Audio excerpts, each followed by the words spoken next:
اعوذ باللہ من الشیطان الرجیم بسم اللہ الرحمن الرحیم قال رسول اللہ صلی اللہ علیہ وسلم من احدث فی امرنا هذا ما لیس منہ فہو رد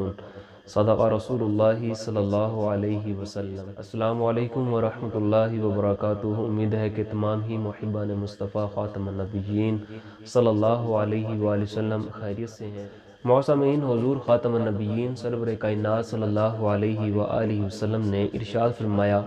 کہ من احدث فی امرنا، جس شخص نے ہمارے دین میں ایسی رائے نکالی،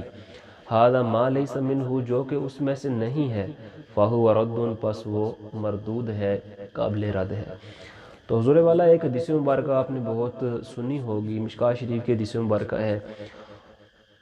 کہ کل بدعت ضلالہ کل ضلالہ فی النار، ہر بدعت گمراہی ہے، ہر گمراہی جہنم میں لے کے جانے والی ہے۔ تو یہاں پہ آج ہم نے یہ بات سمجھنی ہے بغور کہ کیا واقعی ہی ہر بدعت ہی گمراہی ہے، یا پھر وہ ہر کون سی بدعت ہے جو گمراہی میں لے کے جانے والی ہے، کیا اس کے علاوہ کچھ بدعات اور بھی ہیں جو کہ حدیث سے ثابت ہیں، جن کے کرنے سے انسان گناہگار نہیں ہوتا، گمراہ نہیں ہوتا اور جہنم میں نہیں جاتا۔ تو یہ آج کا موضوع ہمارا بدعت ہے، اس کو بخوبی سمجھ لیجئے تاکہ بہت ساری غلط فہمیاں جو ہیں وہ دور ہو سکیں۔ تو معصومین، لفظ بدعت جو ہے یہ بدعن سے نکلا ہے۔ بدعن کا مطلب ہوتا ہے ابتداء، اور لغوی معنی کے اعتبار سے دیکھا جائے تو بدعت کا لغوی معنی ہے نیا کام اور نئی چیز، اور تعریف اس کی یہ ہے کہ ایسا نیا کام اور ایسی نئی چیز جس کی پہلے اصل موجود نہیں ہے، یعنی کہ وہ نیا کام ایجاد کیا گیا ہو جو کہ پہلے موجود نہیں تھا، اس کی کوئی حقیقت موجود پہلے نہیں تھی، بعد میں ایجاد کیا گیا، تو یہ ہوتا ہے بدعت اصطلاحی معنی کے اعتبار سے۔ تو اسی طرح حضور والا اگر ہم شرعی اعتبار سے اس کی تعریف کرتے ہیں بدعت کی، تو وہ یہ ہے کہ حضور خاتم النبیین محمد مصطفیٰ صلی اللہ علیہ وآلہ وسلم کے اس دنیا سے ظاہری طور پر پردہ فرما جانے کے بعد ایسے اعتقاد اور ایسے اعمال ایجاد کر لیے گئے ہوں جو حضور صلی اللہ علیہ وسلم کے دور اقدس میں آپ صلی اللہ علیہ وسلم کے ظاہری زندگی میں موجود نہیں تھے، جن کی اصل موجود آپ صلی اللہ علیہ وسلم کے دور میں نہیں تھی،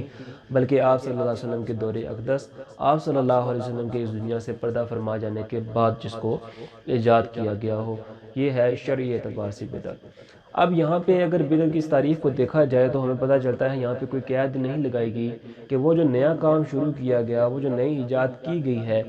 وہ دینی اعتبار سے ہے یا پھر دنیاوی اعتبار سے۔ تو اس سے یہ پتہ چلا کہ تعریف آسان لفظوں میں اگر آپ کے گوش گزار کروں تو وہ یہ ہے کہ حضور نبی مکرم سرور کائنات خاتم النبیین محمد مصطفیٰ صلی اللہ علیہ وآلہ وسلم کے دنیا سے پردہ فرما جانے کے بعد بظاہراً کوئی بھی ایسا کام جو دنیاوی اعتبار سے ہو یا پھر دینی اعتبار سے ہو، جو حضور صلی اللہ علیہ وسلم کی ظاہری زندگی میں نہیں تھا، آپ صلی اللہ علیہ وسلم کی زندگی کے بعد اس کو بظاہراً آپ صلی اللہ علیہ وسلم کی ظاہری زندگی کے بعد اس کو ایجاد کیا گیا، تو یہ بدعت ہے۔ تو معصومین، بدعت کو سمجھنے کے لیے کہ اس کی کیا اور اقسام موجود ہیں جو کہ ہمیں گمراہی سے بچا سکتی ہیں۔ آج کے دور میں بھی جو کہ ہر ایک کام نئے سے نیا آ رہا ہے، ہم دنیاوی اعتبار سے اگر دیکھیں تب بھی اور دینی اعتبار سے اگر ہم حضور نبی مکرم صلی اللہ علیہ وسلم کے دور کے ساتھ اپنی زندگی کے تمام معاملات کے ساتھ موازنہ کر کے دیکھیں جو کہ ظاہراً اب دنیا کی صورتحال ہے، وہ تو بالکل مختلف ہے۔ تو پھر آج کے دور میں کیا کوئی بندہ اس بدعت کے اعتبار سے جو کہ ایک ہی حدیث بیان کرنے کے قائل ہے کہ کل بدعت ضلالہ کل ضلالہ فی النار، ہر بدعت گمراہی، ہر گمراہی جہنم میں لے کے جانے والی، کیا خود بچ سکتے ہیں اس ضمن سے کہ خود بھی جہنم سے بچ جائیں؟ کیونکہ آج کے دور میں تو کافی ساری نئی چیزیں جو ہیں وہ ایجاد ہو چکی ہیں، دنیاوی اعتبار سے بھی اور دینی اعتبار سے بھی۔ تو حضور والا اس بات کو سمجھنے کے لیے پہلے آپ کے گوش گزار ایک حدیث مبارکہ کرنے لگا۔ مسلم شریف میں، سنن نسائی میں اور ریاض صالحین میں یہ حدیث مبارکہ لکھی ہوئی ہے کہ حضور خاتم النبیین محمد مصطفیٰ صلی اللہ علیہ وسلم کے غلام، آپ صلی اللہ علیہ وسلم کے صحابہ آپ صلی اللہ علیہ وسلم کے سامنے تشریف فرما تھے کہ حضور نبی مکرم صلی اللہ علیہ وسلم نے وہاں پر کچھ ایسے لوگوں کو دیکھا کہ جن کے پھٹے ہوئے اون کے کپڑے جسم پر تھے۔ تو وہاں پہ حضور نبی مکرم خاتم النبیین محمد مصطفیٰ صلی اللہ علیہ وآلہ وسلم نے صدقہ دینے کی ترغیب دی، لیکن کوئی بندہ وہاں پہ اٹھانا۔ تو پھر آپ صلی اللہ علیہ وسلم کے چہرے مبارک پر غصے کے، غضب کے آثار ظاہر ہوئے۔ تو پھر ایک صحابی رسول صلی اللہ علیہ وسلم اٹھتے ہیں اور اپنے گھر جاتے ہیں اور رقم کی اتنی بھاری تھیلی اٹھا کے لاتے ہیں جو ان سے اٹھانا بڑی مشکل تھی، لیکن انہوں نے اٹھائی ہوئی اور رکھی۔ تو پھر لوگ اٹھتے گئے، آتے گئے، مال رکھتے گئے، جاتے گئے، تو پھر حتیٰ کہ ایک بہت بڑا ڈھیر لا دیا۔ حضور نبی مکرم صلی اللہ علیہ وسلم نے جب اس ڈھیر کو دیکھا جو کہ صدقہ کی غرض سے اکٹھا کروایا گیا، تو جائے صالحین کے الفاظ ہیں کہ حضور خاتم النبیین محمد مصطفیٰ صلی اللہ علیہ وسلم کا چہرہ مبارک کس طرح چمک اٹھا جس طرح کہ سونا چمکتا ہے۔ حضور نبی مکرم صلی اللہ علیہ وسلم نے پھر ارشاد فرمایا کہ جو بندہ دین میں نیکی کا کام شروع کرتا ہے، جتنے بندے بھی اس کے اوپر عمل کریں گے ان سب کا ثواب اس کو ملے گا جس بندے نے شروع کیا ہے، اور باقیوں کے ثواب میں کوئی کمی نہیں ہوگی۔ اور پھر جس بندے نے گناہ کا کام شروع کیا، جتنے بندے بھی اس کے اوپر عمل کریں گے ان سب کے گناہوں کا تو اس بندے کے کھاتے میں آئے گا جس نے شروع کیا ہے، اور باقیوں کے گناہوں میں کوئی کمی نہیں۔ اس سے ایک اصول قاعدہ ہمیں پتہ چل جاتا ہے کہ حضور نبی مکرم صلی اللہ علیہ وسلم نے قیامت تک کے لیے یہ، کیونکہ حدیث آپ صلی اللہ علیہ وسلم کا فرمان ہمیں کام آتے ہیں، ہماری تربیت کرتے ہیں، ہمیں سیدھے راستے دکھاتے ہیں کہ کوئی بندہ بھی نیکی کا کام جو شروع کرے گا اس کے اوپر جتنے عمل کرنے والے ہوں گے ان سب کے ثواب کے برابر اس بندے کو ثواب ملے گا جس نے شروع کیا ہے۔ اور اسی طرح گناہ کا سلسلہ ہے جس نے گناہ کا کام شروع کیا۔ تو معاذ یہاں پہ کوئی قید بھی نہیں لگائی گئی کہ یہ وہ جو نیکی کا کام شروع کیا گیا ہے، اس حدیث مبارکہ میں کہیں یہ قید نظر نہیں آ رہی کہ آپ صلی اللہ علیہ وسلم نے ارشاد فرمایا کہ جو اس دور میں ہی، جو کہ میرا دور ہے، ظاہری زندگی جو میری ہے، اس میں جو بندہ نیکی کا کام یا برائے کام کرے گا اس کے کھاتے میں گناہ یا ثواب کا حصہ آئے گا، بلکہ قیامت تک کے لیے کوئی بھی بندہ نیکی کا کام شروع کرے گا یا برائی کا کام شروع کرے گا اس کے ساتھ وہ معاملہ ہوگا۔ اور اس کی ہمیں بہترین مثال یہاں سے ہی ملتی ہے کہ بخاری شریف کے حدیث مبارکہ ہے۔ حضرت عبدالرحمن بن عبدالقاری فرماتے ہیں کہ میں ایک دن حضرت عمر بن خطاب، حضرت عمر فاروق رضی اللہ تعالیٰ عنہ کے ساتھ ایک دفعہ جا رہا تھا کہ رات کے وقت صحابہ کرام کچھ الگ الگ اپنی نماز پڑھ رہے تھے اور کچھ ایک امام کے پیچھے نماز پڑھ رہے تھے، یعنی کچھ جماعت کے ساتھ نماز پڑھ رہے تھے، کچھ اکیلے پڑھ رہے تھے۔ تو حضرت عمر فاروق رضی اللہ تعالیٰ عنہ نے جب یہ صورتحال دیکھی تو آپ نے فرمایا کہ میری رائے یہ ہے کہ میں ان کو ایک امام کی اقتداء میں اکٹھا کر دوں۔ تو پھر عبدالرحمن بن عبدالقاری فرماتے ہیں کہ حضرت عمر فاروق رضی اللہ تعالیٰ عنہ نے اس چیز کا پکا ارادہ کر لیا، تو پھر انہوں نے حضرت ابی بن کعب رضی اللہ تعالیٰ عنہ کی اقتداء میں تمام لوگوں کو اکٹھا کر دیا۔ تو پھر حضرت عبدالرحمن بن عبدالقاری فرماتے ہیں کہ اگلی رات جب میں حضرت عمر فاروق رضی اللہ تعالیٰ عنہ کے ساتھ گزرا تو آپ کیا دیکھتے ہیں کہ تمام لوگ ایک ہی امام کی اقتداء میں نماز ادا کر رہے ہیں۔ تو پھر حضرت عمر فاروق رضی اللہ تعالیٰ عنہ نے ارشاد فرمایا، قال عمر رضی اللہ تعالیٰ عنہ نعم البدعۃ ہذہ، یہ کیسی ہی اچھی بدعت ہے۔ تو پتہ چلا صحابہ کے عمل سے بھی کہ حضور نبی مکرم صلی اللہ علیہ وسلم کے دور میں یہ قید جو امام کے پیچھے سب لوگوں کو اکٹھا کرنے کی تھی وہ آپ صلی اللہ علیہ وسلم کے دور میں تو نہیں تھی، لیکن حضرت عمر فاروق رضی اللہ تعالیٰ عنہ نے یہ کام کیا۔ اب چونکہ یہ آپ صلی اللہ علیہ وسلم کے ظاہری طور پہ دنیا سے پردہ فرما جانے کے بعد معاملہ شروع ہوا تو لہٰذا یہ بھی بدعت میں شامل ہے۔ لیکن یہ کون سی بدعت ہے؟ یہ وہ بدعت ہے جو کہ نیکی والا کام شروع کرنے والے کی ہے۔ تو آپ نے خود ارشاد فرمایا عمر فاروق رضی اللہ تعالیٰ عنہ نے کہ نعم البدعۃ ہذہ، یہ کیسی ہی اچھی بدعت ہے۔ تو آج تک بلکہ قیامت تک جتنے لوگ اس طرح اس کے اوپر عمل کرتے جا رہے ہیں ان سب کے ثواب کا جو سلسلہ ہے وہ جاری ہے، ثواب جاریہ ہے حضرت عمر فاروق رضی اللہ تعالیٰ عنہ کی طرف، کیونکہ انہوں نے اس کام کو شروع کیا ہے۔ اسی طرح مواہب اللہ دنیا آپ اٹھا کے دیکھیں، وہاں پہ آپ کو یہ روایت لکھی ہوئی نظر آ جائے گی کہ حضرت عثمان غنی رضی اللہ تعالی عنہ نے جمعہ کی دوسری اذان کو شروع کیا، حالانکہ حضور نبی مکرم صلی اللہ علیہ وسلم کے دور میں صرف ایک اذان ہوا کرتی تھی۔ جو اذان سب سے پہلے ہوتی ہے، دو اذانیں ہوتی ہیں آج کے دور میں، ایک پہلے ہوتی ہے ایک بعد میں ہوتی ہے۔ جو پہلی اذان ہے یہ اصل میں دوسری اذان اس کو ایجاد کیا، متصلاً خطبہ دینے سے پہلے ہوتی ہے اذان، یہ وہ اذان ہے جو کہ حضور نبی مکرم صلی اللہ علیہ وسلم کے دور میں تھی اور آج کے دور میں بھی ہے، لیکن جو پہلی اذان دی جاتی ہے وہ نبی مکرم صلی اللہ علیہ وسلم کے دور میں نہیں تھی، بلکہ حضرت عثمان غنی رضی اللہ تعالیٰ عنہ نے کسی حکمت کے تحت اس کو ایجاد فرمایا۔ تو آج تک جتنے لوگ قیامت تک اس کے اوپر عمل کرتے رہیں گے ان سب کا ثواب جو ہے حضرت عثمان غنی رضی اللہ تعالیٰ عنہ، اعلیٰ رتبوں کے مالک ہیں یہ دونوں حضرات، صحابہ کرام سارے ہی،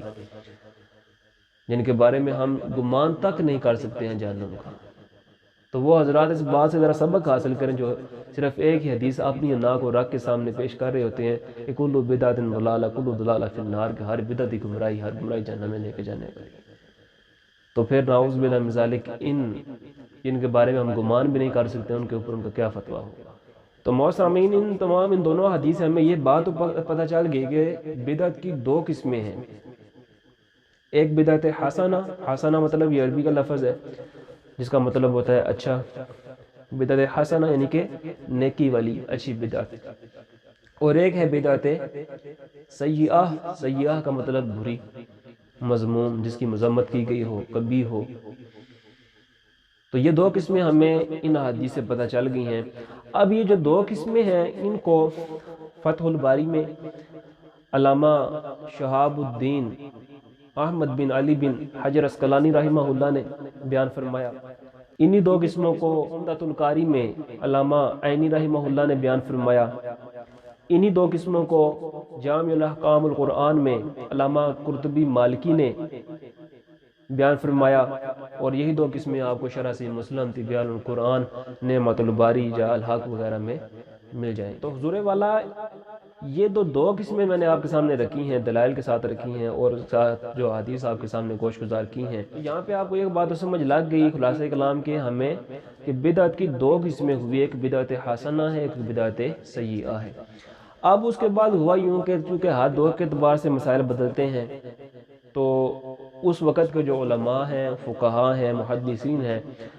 آپ کو بتائیں گے کہ آپ کو کس قدر آگے مسائل میں گنجائش مل سکتی ہے یا پھر ان مسائل میں سختی بھی ہو سکتی ہے۔ تو اللہ جل شانہ نے قرآن میں یہی ارشاد فرمایا کہ فَاسْأَلُوا أَهْلَ الذِّكْرِ إِن كُنتُمْ لَا تَعْلَمُونَ، اہل علم سے سوال کرو اگر تم نہیں جانتے۔ اور یا ایھا الذین آمنوا اطیعوا اللہ واطیعوا الرسول واولی الامر منکم، اے ایمان والو اطاعت کرو اللہ کی، اس کے رسول کی، اور جو تم میں صاحب حکم یعنی کہ علماء اور فقہاء ہیں۔ تو وہ ہر دور کے اعتبار سے کچھ نئے مسائل، اور آج کے دور میں آپ دیکھ لیں کہ کتنی ہی ایجادات ہو رہی ہیں۔ جنگی اعتبار سے آپ دیکھ لیں، جو جنگی صورتحال آپ صلی اللہ علیہ وسلم کے دور میں تھی آج کے دور میں نظر آ رہی ہے کہ نہیں آ رہی ہے؟ بالکل نہیں نظر آ رہی ہے۔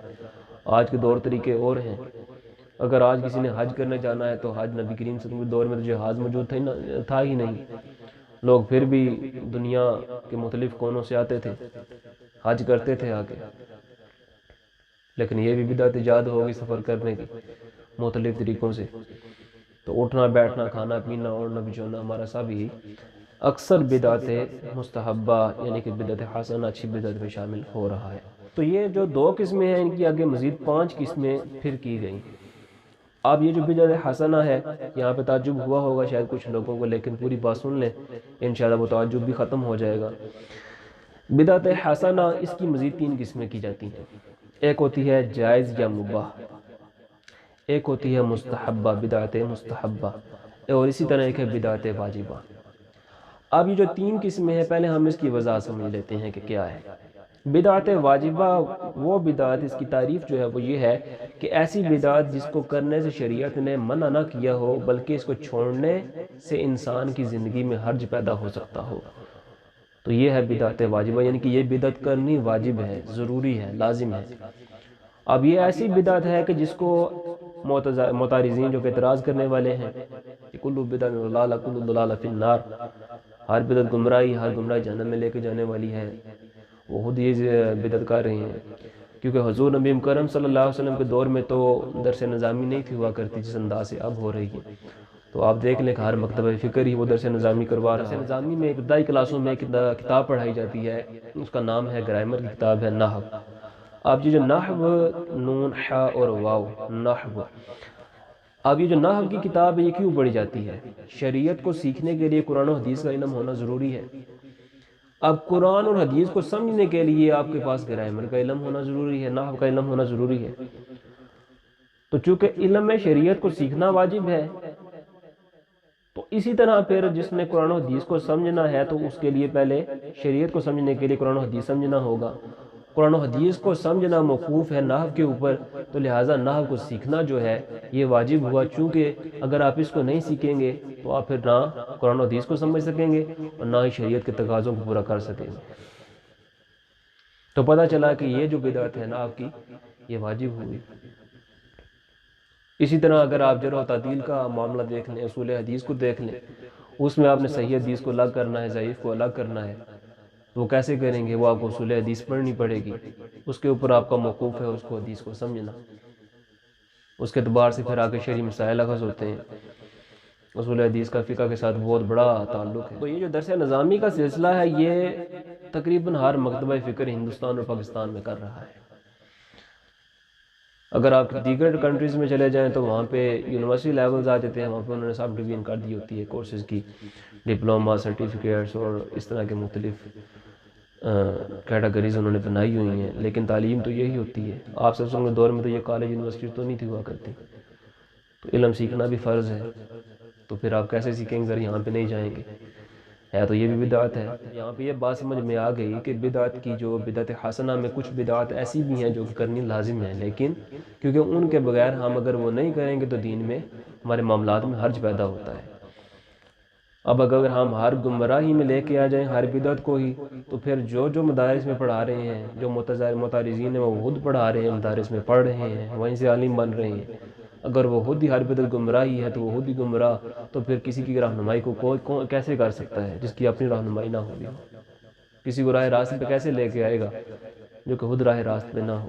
تو حضور والا یہ کوئی تنقید کرنا مقصد نہیں ہے، لیکن حقیقت کو واضح کرنا مقصد ہے کہ حدیث اور بھی ہیں، صرف اپنی انا کو سامنے رکھ کے ہم باقی حدیث کو چھوڑ دیں، یہ کسی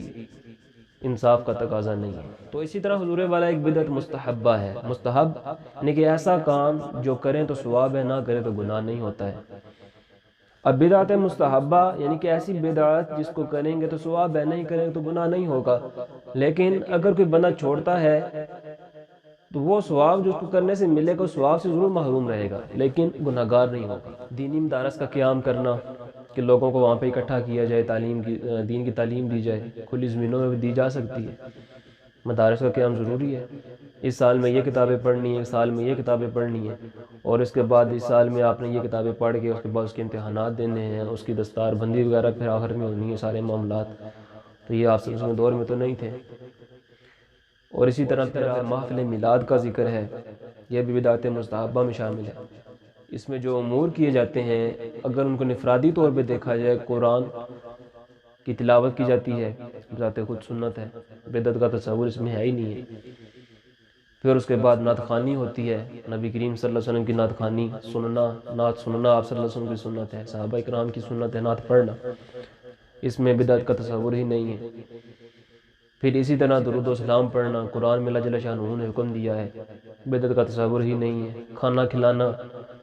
ترغیب سیاستہ کے حدیث سے آپ کو ملے گی جہاں سے۔ انفرادی طور پہ ہر ایک کام جو محفل میلاد میں کیا جا رہا ہوتا ہے وہ سنت ہی ہے، لیکن ان سب چیزوں کو ہم جب ایک جگہ پہ اکٹھا کر لیتے ہیں، لوگوں کو اکٹھا کرتے ہیں، اجتماع ہوتا ہے، وہاں پہ لوگ آتے ہیں اور دین کی تعلیم سیکھتے ہیں، آپ صلی اللہ علیہ وسلم کے خصائل فضائل اور مناقبات کا ذکر ہوتا ہے، وہاں پہ حضور نبی کرم صلی اللہ علیہ وسلم کی حقیقت کی، محبت کی جو حقیقت ہے، آپ صلی اللہ علیہ وسلم کی نسبت کی جو حقیقت ہے، اس کو لوگوں کے سامنے واضح کیا جاتا ہے تاکہ لوگ سیکھیں اور عمل کریں، آپ صلی اللہ علیہ وسلم کی محبت کو جانیں، ناموس رسالت ہے کیا ہے اس کے بارے میں علم حاصل کریں، تاکہ آج کے دور میں جو نت نئے گستاخ اٹھتے چلے جا رہے ہیں ان کو نیچے بٹھایا جائے، ان کے گلے کاٹے جائیں، ان کو کیفر کردار تک پہنچایا جائے۔ اگر یہ محافل نہیں ہوں گی تو لوگوں میں کیسے اس چیز کا شعور پیدا ہوگا؟ آج کے دور میں تو یہ بہت ضروری ہو چکی ہیں، جیسا کہ ہر بندہ ہی جانتا ہے۔ تو یہ جو امور ہے جو کہ نیکی کے کام ہے، اس میں کوئی ایسا کام نہیں ہے جو کہ خلاف شرع ہو، شریعت کے خلاف ہو، آج کے دور کی چیز ضرورت بن چکی ہے۔ تو میلاد النبی صلی اللہ علیہ وسلم کرنا پھر بدعت مستحبہ میں ہوا کہ اگر کرے گا کوئی تو ثواب ہے، اگر نہیں کرے تو وہ گناہ گار بھی نہیں ہوگا۔ یہ نہیں کہ وہ گناہ گار ہوگا، وہ گناہ گار بھی ثواب اس کے کرنے سے ملے گا، اس ثواب سے وہ بندہ محروم رہے گا۔ اور اسی طرح آپ دیکھتے ہیں کہ 6 کلمے یہ یاد کروائے جاتے ہیں بچوں کو، حالانکہ نبی کریم صلی اللہ علیہ وسلم کے دور میں 6 کلمے ان کی جو ترتیب جناب یہ پہلا کلمہ، یہ دوسرا، تیسرا، چوتھا، پنجواں اس طرح نہیں تھے، تو یہ بھی بدعت مستحبہ میں، حالانکہ ہے نیک کام ہے۔ اس لیے آپ مساجد میں جاتے ہیں، حضور نبی کرم صلی اللہ علیہ وسلم نے کیا اذان مائک میں دی تھی، اگر نیکی کے لیے اس کو استعمال کریں تو قاری ثواب ہو جائے گا، اگر اس کو برائی کے لیے کریں گے تو وہ گناہ کا سبب ہوگا۔ عمومی طور پہ یہ نا مثال دی جاتی ہے، عمومی طور پہ کہ روشن دان آپ نے رکھا ہوا ہے، وہاں پہ نیت تو کر لو نا، انما الاعمال بالنیات کے اعمال کا دار و مدار نیتوں کے اوپر ہے، کہ وہ ہوا کے لیے تو ہے ہی، لیکن نیت کر لو کہ وہاں سے اذان کی آواز آئے گی، میں اٹھ جاؤں گا، نماز پڑھوں گا، اگر وہ نیت کی جا سکتی ہے تو یہاں پہ یہ بھی نیت کی جا سکتی ہے حضرت۔ اعلیٰ ظرفی کی ضرورت ہے، وسعت ذہنی کی ضرورت ہے، باتیں ساری سمجھ میں آ جاتی ہیں۔ حضور نبی مکرم صلی اللہ علیہ وسلم کے دور میں صحابہ کرام نے کبھی اس طرح ویڈیوز بنا کے اپلوڈ کی ہوں یا شیئر کی ہوں یا سبسکرائب کرنے کے لیے چینلز بنائے ہوں کہ لوگ وہاں پہ اکٹھے ہوں؟ تمام چیزیں کیا ہیں کہ آپ صلی اللہ علیہ وسلم کے دور میں تھیں؟ نہیں تھیں۔ تو یہ بدعت کون سی ہوئی؟ بدعت مستحبہ میں ہم اس کو لے کے آئیں گے، کیونکہ نیکی کے لیے انما الاعمال بالنیات، جو کام نیکی کے لیے نیت سے کیا جائے گا وہ پھر نیکی اس کا ثواب ملے گا، اگر برائی کی نیت سے کرے گا تو پھر ظاہر سی بات اس کی برائی ہی ہے، وہ ثواب کا اسباب تو نہیں بن سکتا۔ اور اسی طرح حضور والا ایک بدعت کی قسم مباح ہے۔ مباح وہ کام ہوتا ہے، مباح یا جائز، یعنی کہ دو طرح کے نام اس بدعت کے رکھے جاتے ہیں، بدعت جائز اور بدعت مباح، یعنی کہ ایسا کام اگر کوئی بندہ کرتا ہے نہ ثواب ہے اور نہ گناہ ہے۔ جس طرح ہم مختلف قسم کے کھانے وغیرہ کھاتے ہیں، بریانی وغیرہ کھاتے ہیں، جنگلی پلاؤ، نبی کریم صلی اللہ علیہ وسلم کے دور میں کیا یہ چیزیں تھیں؟ اسی طرح آپ جناب روسٹ بروسٹ اور ریشن سیلڈ اور اس طرح کی مختلف چیزیں جو ہیں کھائی جاتی ہیں آج کے دور میں، رس ملائی، کسٹرڈ وغیرہ، تو وہ حضور نبی کریم صلی اللہ علیہ وسلم کے دور میں تو نہیں تھیں۔ یہ کھانے وغیرہ مختلف قسم کے کھانا یہ ایک عمل مباح ہے۔ اور اسی طرح مختلف کلرز کے کپڑے پہننا،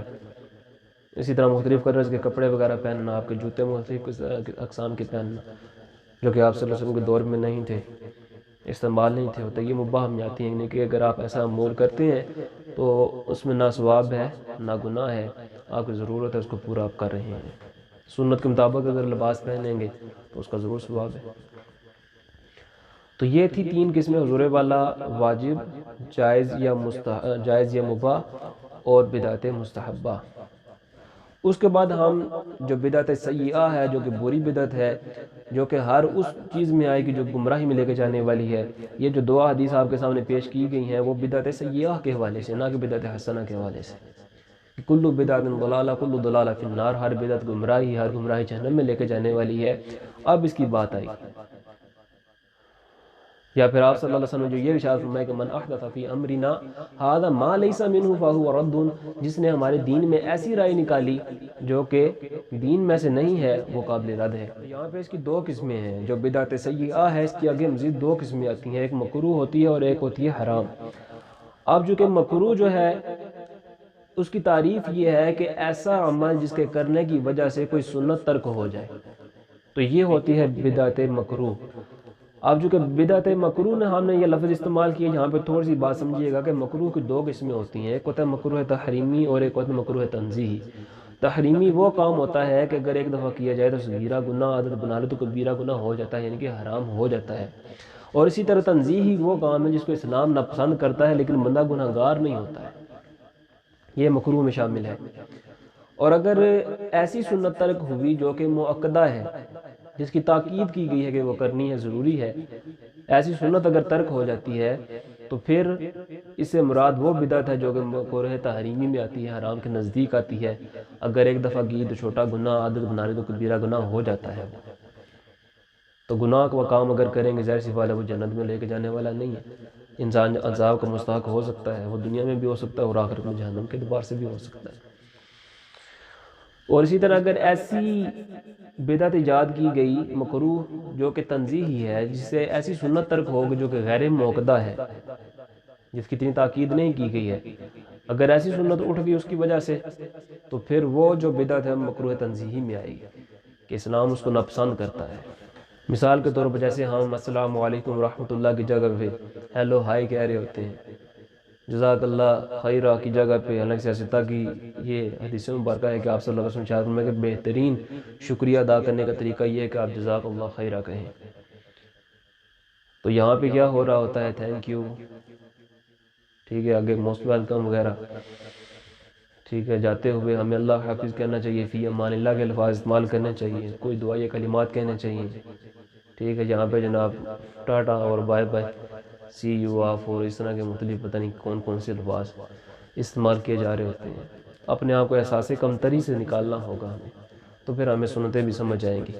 ہم سنتوں کے اوپر قیام بھی کرنے والے ہوں گے۔ تو حضور والا یہ جو حدیث میں نے آپ کے سامنے پیش کی ہے وہ یہ پتہ چلا کہ بدعت حسنہ اور بدعت سیئہ میں فرق کیا ہے، اور اسی طرح بدعت سیئہ کی ایک قسم حرام ہے جس سے واجب کوئی ترک ہو جاتا ہے،